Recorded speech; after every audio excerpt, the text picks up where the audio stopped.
Yes, alhamdulillah kabar baik datang dari Cina. Timnas Cina dilanda konflik internal. Semoga timnas Indonesia dapat memanfaatkan momen ini. Tak perlu takut dan gentar. Rekam jejak Shin Tae-yong tak kalah mentereng dengan pelatih Cina dan Bahrain. Sandy Walsh sampai geram. Ada yang masih mempersoalkan pemain naturalisasi dan lokal. Waduh gawat, yang tak suka dengan pemain timnas saat ini disinyalir adalah PKI. Loh kok bisa? Saksikan beritanya hingga selesai.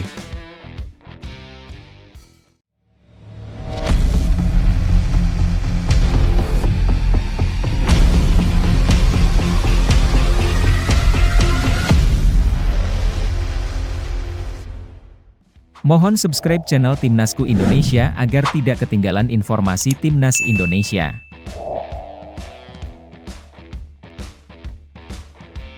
Timnas Cina dilanda konflik internal. Jelang lanjutan babak ketiga kualifikasi Piala Dunia 2026 zona Asia, Timnas Cina dihadapkan pada masalah internal yang bisa memengaruhi performa mereka di lapangan. Kabar terbaru menyebutkan bahwa tim yang akan menghadapi Timnas Indonesia dan Australia ini sedang dilanda konflik di antara jajaran pelatih. Laporan dari media lokal Sohu menyebutkan bahwa pelatih utama Timnas Cina, Branko Ivankovic, tengah berselisih dengan asistennya, Zheng Xi. Konflik ini muncul di tengah persiapan Cina menghadapi dua laga krusial di grup C kualifikasi Piala Dunia 2026. Ketegangan di antara dua tokoh penting dalam tim ini tidak hanya memengaruhi staf pelatih, tetapi juga berdampak pada para pemain. Beberapa pemain dilaporkan mulai mempertanyakan keputusan taktis yang dibuat oleh Ivankovic yang merupakan pelatih asal Kroasia. Kondisi ini tentu saja tidak ideal untuk sebuah tim yang akan menghadapi pertandingan penting di level internasional. Sebelum melawan timnas Indonesia, Cina akan terlebih dahulu bertandang ke Adelaide, Australia, untuk menghadapi tim nasional Australia pada 10 Oktober 2024. Pertandingan tersebut akan berlangsung di Adelaide Oval dan diharapkan menjadi ujian berat bagi Cina, apalagi dengan adanya perpecahan internal yang melanda tim. Selanjutnya, timnas Indonesia dijadwalkan bertanding melawan Cina pada 15 Oktober 2024 di Qingdao Youth Football Stadium, Qingdao, Cina. Bagi timnas Indonesia, kabar tentang konflik internal di kubu Cina ini bisa menjadi keuntungan tersendiri. Dalam dunia sepak bola, harmoni tim sangat penting dan ketegangan di dalam tim lawan bisa mengganggu fokus serta persiapan mereka di lapangan. Timnas Indonesia yang terlebih dahulu akan menghadapi Bahrain pada 10 Oktober 2024 diharapkan dapat memanfaatkan situasi ini untuk tampil maksimal ketika melawan Cina. Selain itu, pertandingan ini juga menjadi kesempatan emas bagi Timnas Indonesia untuk meningkatkan peluang lolos ke Piala Dunia 2026. Mengingat kondisi internal yang tidak kondusif di tubuh timnas Cina, skuad Garuda bisa mengambil keuntungan dengan tampil solid dan memanfaatkan segala peluang yang ada. Namun Indonesia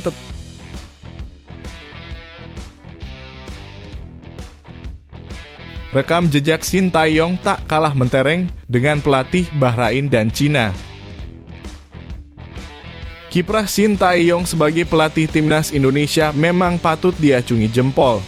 Di tengah persaingan keras di kualifikasi Piala Dunia 2026 zona Asia, Shin Tae-yong berhasil menunjukkan prestasi yang tak kalah mentereng dibandingkan pelatih-pelatih timnas Bahrain dan Cina.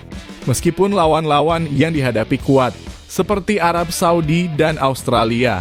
Pelatih asal Korea Selatan ini mampu membawa timnas Indonesia tampil impresif dan meraih 2 poin penting dalam 2 laga awal ronde 3 kualifikasi Piala Dunia 2026. Kini timnas Indonesia menghadapi tantangan besar lainnya yaitu 2 pertandingan tandang melawan Bahrain pada 10 September dan Cina pada 15 September 2024. Meski laga tandang biasanya penuh tekanan, Shin Tae-yong memiliki pengalaman dan strategi yang telah terbukti mampu membuat timnas Indonesia tampil lebih berani dan percaya diri. Jika melihat rekam jejak 3 pelatih yang akan bersaing, nama Shin Tae-yong jelas tak bisa dipandang sebelah mata. Sejak mengambil alih timnas Indonesia pada Desember 2019, ia telah membawa Garuda terbang lebih tinggi. Salah satu pencapaiannya yang mengesankan adalah sukses membawa Indonesia mencapai babak 16 besar Piala Asia 2023. Tidak hanya itu, baru-baru ini ia juga berhasil membuat timnas Indonesia menahan imbang dua raksasa Asia, Arab Saudi dan Australia, yang menjadi bukti kemampuan, taktik, dan kepemimpinannya. Di sisi lain, pelatih Cina, Branko Ivankovic, memiliki nama besar berkat pengalamannya membawa Iran meraih emas di Asian Games 2002 dan Piala Asia Barat 2004. Namun, dalam kualifikasi Piala Dunia 2026 kali ini,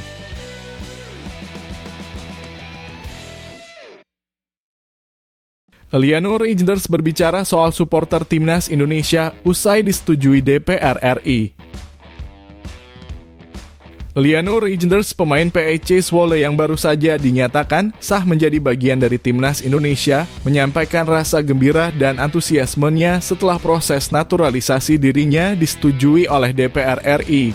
Dalam rapat kerja yang diadakan di Gedung Nusantara I Senayan, Jakarta pada Selasa (17 September 2024), Reijnders hadir secara virtual bersama Menteri Pemuda dan Olahraga Dito Aryo Tejo serta perwakilan PSSI. Pemain berusia 23 tahun ini mengungkapkan rasa syukurnya karena bisa bergabung dengan skuad Garuda. Didorong oleh darah Indonesia yang mengalir dari sang ibu serta kakeknya yang berasal dari Jatinegara, Jakarta Timur.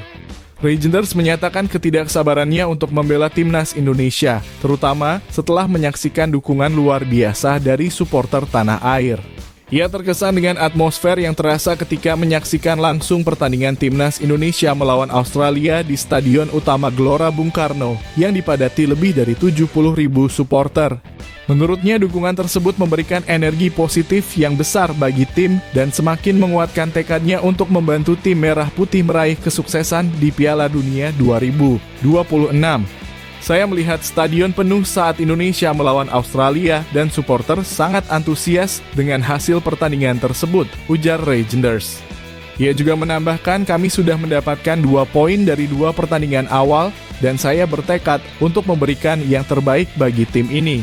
Dengan pengalaman bermain di Liga Utama Belanda, Reijnders merasa yakin dapat memberikan kontribusi signifikan dalam perjuangan timnas Indonesia di kualifikasi Piala Dunia 2026 zona Asia. Saya akan berusaha keras untuk membantu tim ini mencapai Piala Dunia, pungkasnya. Reijnders berharap bisa segera bergabung dengan skuad Garuda dan membawa dampak positif bagi timnas.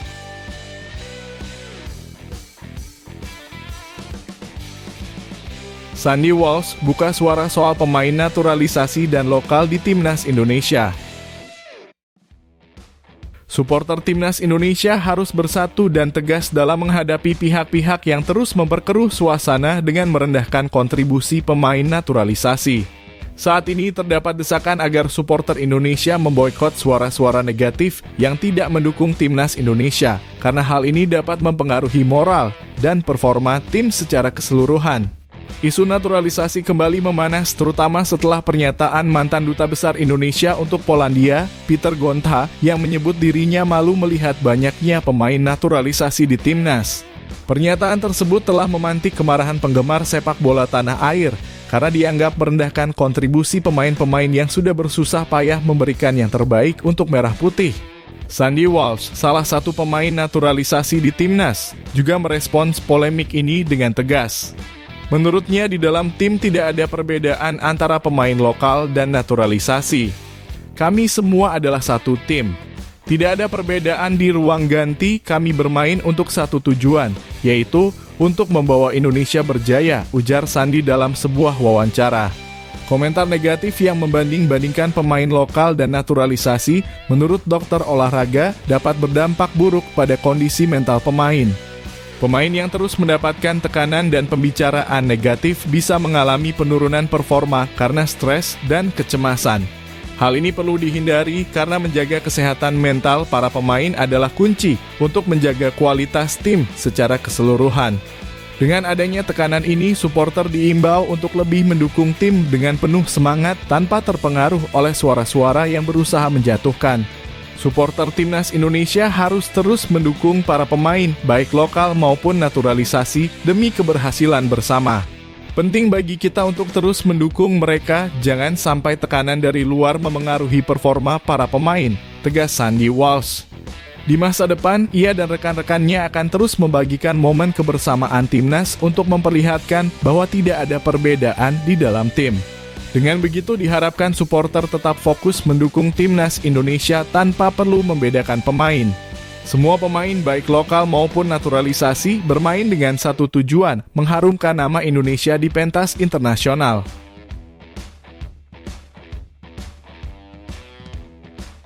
Penolak naturalisasi timnas seperti pemberontak PKI yang menghancurkan bangsa. Ada segelintir pihak yang secara terang-terangan menolak kehadiran pemain naturalisasi di timnas Indonesia seperti Bung Towel, Peter Gontha, dan Rocky Gerung. Mereka kerap melontarkan kritik keras dan membanding-bandingkan pemain lokal dengan pemain naturalisasi, seolah-olah keberadaan pemain keturunan ini merendahkan martabat sepak bola nasional. Namun pernyataan mereka dapat dianggap sebagai upaya untuk merusak dan menghancurkan kemajuan timnas Indonesia serupa dengan tindakan pemberontak PKI yang ingin meruntuhkan negara di masa lalu. PKI dikenal sebagai organisasi yang bertujuan menghancurkan ideologi bangsa Indonesia dengan menggerakkan pemberontakan pada tahun 1965. Tindakan mereka melawan pemerintah sah waktu itu merupakan upaya untuk menciptakan instabilitas dan menghancurkan struktur negara yang sudah mapan. Seperti halnya PKI yang menggunakan propaganda untuk memecah belah, para penentang pemain naturalisasi juga melakukan hal serupa dengan menebarkan narasi negatif yang meracuni pikiran banyak orang. Padahal proses naturalisasi pemain di Indonesia sudah diatur dan disahkan melalui undang-undang sehingga sah secara hukum. Naturalisasi ini juga merupakan langkah strategis yang dilakukan oleh PSSI demi memperkuat skuad Garuda agar bisa bersaing di level internasional seperti dalam kualifikasi Piala Dunia 2026. Namun ada pihak-pihak yang justru mengabaikan fakta ini dan malah menyuarakan perlawanan, seakan-akan mereka tidak ingin melihat timnas Indonesia maju dengan bantuan pemain berkualitas dari luar. Mereka yang menolak naturalisasi seolah melupakan tujuan bersama mengangkat nama Indonesia di panggung dunia. Sama seperti PKI yang berusaha menghancurkan fondasi negara, mereka yang menolak pemain naturalisasi ingin menghancurkan kemajuan sepak bola Indonesia. Oleh karena itu, supporter dan masyarakat harus waspada terhadap narasi negatif ini dan bersatu demi mendukung timnas Indonesia meraih kesuksesan di masa depan.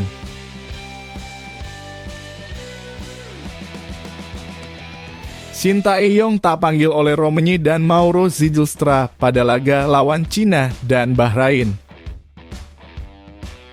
Pelatih timnas Indonesia Shin Tae-yong dipastikan tidak akan memanggil dua pemain keturunan oleh Romani dan Mauro Zijlstra untuk memperkuat skuad Garuda pada lanjutan kualifikasi Piala Dunia 2026 zona Asia. Timnas Indonesia akan menghadapi dua laga penting, yaitu melawan Bahrain dan Cina, masing-masing pada 10 dan 15 Oktober 2024. Kedua nama yang sempat diharapkan bisa memperkuat lini depan timnas Indonesia, yaitu oleh Romani dan Mauro Zijlstra, belum bisa bergabung. Proses naturalisasi oleh Romani yang saat ini bermain untuk FC Utrecht mengalami hambatan. Anggota ex-Jo PSSI Arya Sinulinga mengungkapkan bahwa naturalisasi Romani dianggap cukup berat dan sulit diproses dalam waktu dekat.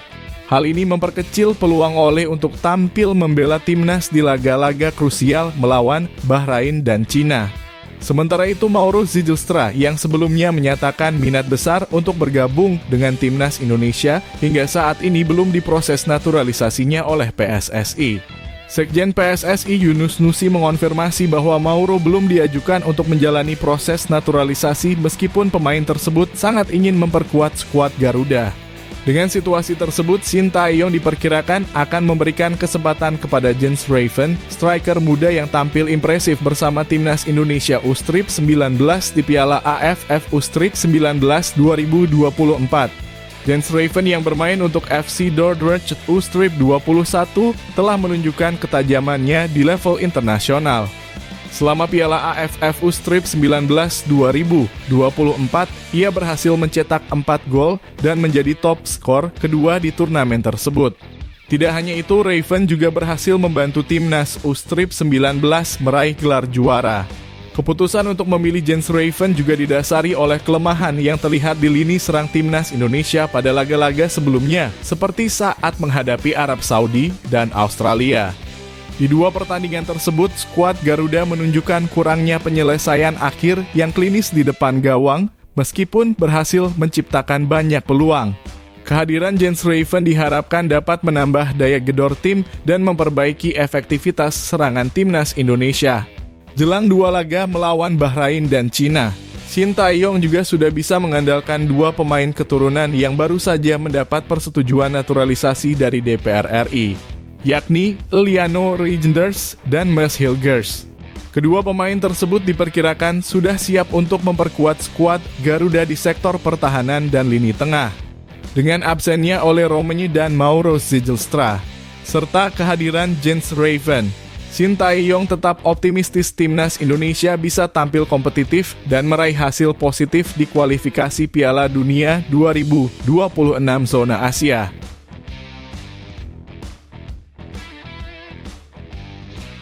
PSSI masih bungkam soal rencana naturalisasi Mauro Zijlstra. Rumor kembali beredar bahwa PSSI akan melakukan naturalisasi pemain baru setelah sukses mengurus Mads Hilgers dan Eliano Reijnders yang sudah mendapat persetujuan dari DPR RI. Salah satu nama yang disebut-sebut menjadi target selanjutnya adalah Mauro Zijlstra, striker muda berbakat dari Volendam U21. Namun, Sekretaris Jenderal PSSI Yunus Nusi masih belum mau memberikan kepastian terkait hal tersebut. PSSI, kata Yunus, saat ini sedang fokus menyelesaikan proses naturalisasi Hilgers dan Reijnders yang sudah memasuki tahap akhir. Belum bisa saya jawab. Kami maksimalkan proses kedua pemain ini terlebih dahulu, ungkap Yunus Nusi setelah rapat di DPR, Selasa (17 September 2024. Di tengah ketidakpastian tersebut, Mauro Zijlstra sudah mulai angkat bicara mengenai rencananya untuk menjadi warga negara Indonesia. Pemuda berusia 19 tahun ini mengaku telah menyerahkan dokumen-dokumen yang diperlukan untuk proses pengurusan paspor Indonesia ke PSSI. Saya sedang dalam proses untuk itu. Kami sedang mengurus paspor. Mereka sedang memeriksa semua dokumen yang saya berikan, ungkap Zijlstra di kanal YouTube Football Premier. Saat ini PSSI sedang memeriksa dokumen-dokumen pendukung yang telah diserahkan oleh Zijlstra. Jika semua dokumen tersebut dinyatakan lengkap dan tanpa masalah, striker kelahiran Zaandam itu akan segera berangkat ke Jakarta. Zijlstra menjelaskan bahwa dirinya memiliki hubungan darah dengan Indonesia melalui neneknya yang berasal dari Bandung. Jika semuanya baik-baik saja, saya akan segera terbang ke Indonesia. Saya memiliki hubungan dari sisi nenek saya. Sayangnya dia sudah meninggal. Nenek saya dulu tinggal di Bandung, kota dekat Jakarta. Ayah saya setengah Indonesia, itu hubungannya. Sementara saya seperempat Indonesia, tambahnya. Zijlstra juga mengungkapkan antusiasmenya untuk membela timnas Indonesia.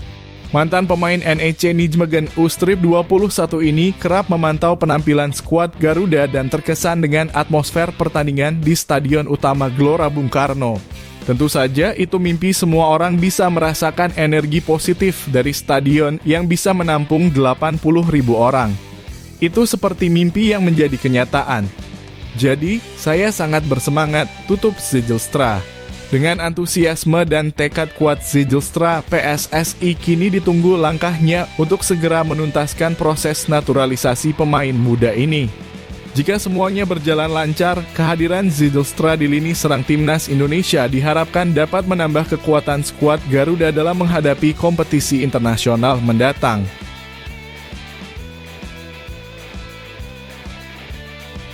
Menpora pastikan pemain naturalisasi timnas Indonesia hanya punya satu paspor.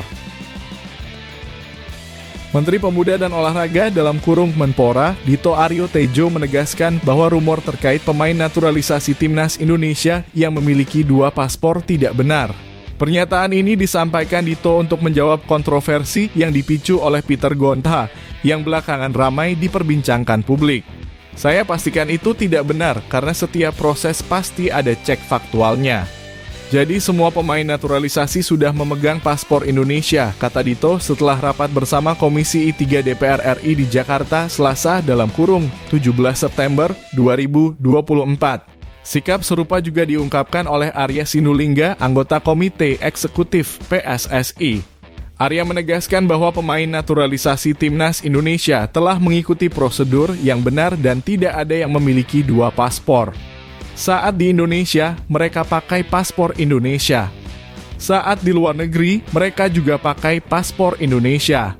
Tidak perlu menciptakan kontroversi yang tidak benar, ujar Arya. Arya juga menanggapi kritik terkait pembinaan usia dini.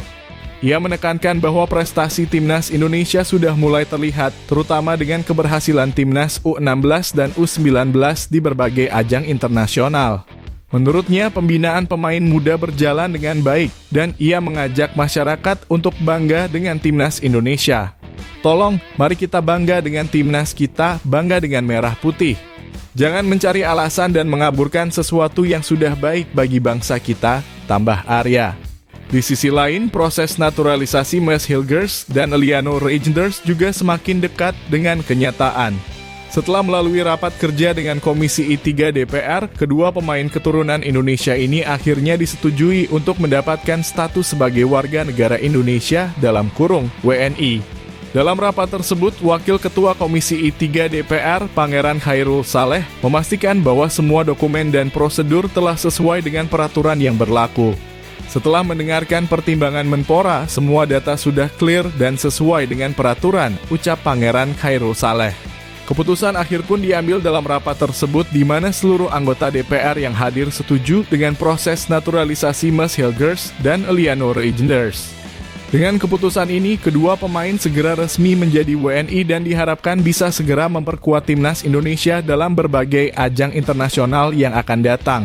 Langkah ini menjadi bukti nyata komitmen PSSI dan pemerintah untuk memperkuat Timnas Indonesia dengan pemain-pemain berbakat yang memiliki darah Indonesia.